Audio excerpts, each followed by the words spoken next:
everyone. Today we're talking again about Desoxyn, which is number 3, particularly for ADHD and PTSD patients. If you're comparing them specifically for ADHD with depression or PTSD, and we're talking about clinical depression or possibly situational depression like what I'm doing through, executive functioning, or dopamine effect in the striatum, the comparison changes somewhat. For someone with PTSD, the comparison between Desoxyn, which is methamphetamine, and Methylphenidate, which is Ritalin, is more complex because the stimulants can affect arousal, anxiety, sleep, and trauma-related symptoms.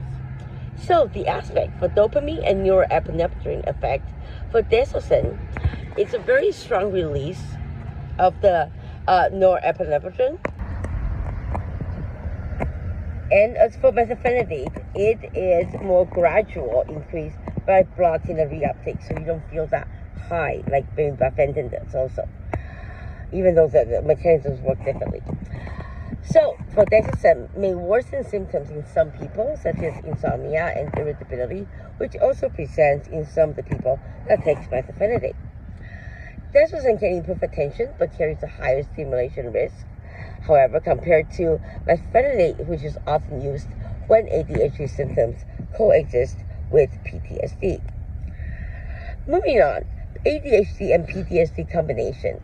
When people have both combinations, treating the PTSD symptom first or alongside ADHD with medication as well as CBT, especially CBT, depending on the severity of the issue, as well as the correlation between the two. Using ADHD medication cautiously, because PTSD can also involve already activated stress system, and without the right ADHD medication, it could be harder. So stick to the right one, the one that you know that works best, and always tell your doctor. Monitoring your anxiety level, irritability, sleep quality, nightmares, hypervigilance, or blood pressure and heart rate. Some people with ADHD and PTSD experience improved functioning with stimulants because better attention control reduces overwhelm and executive dysfunction.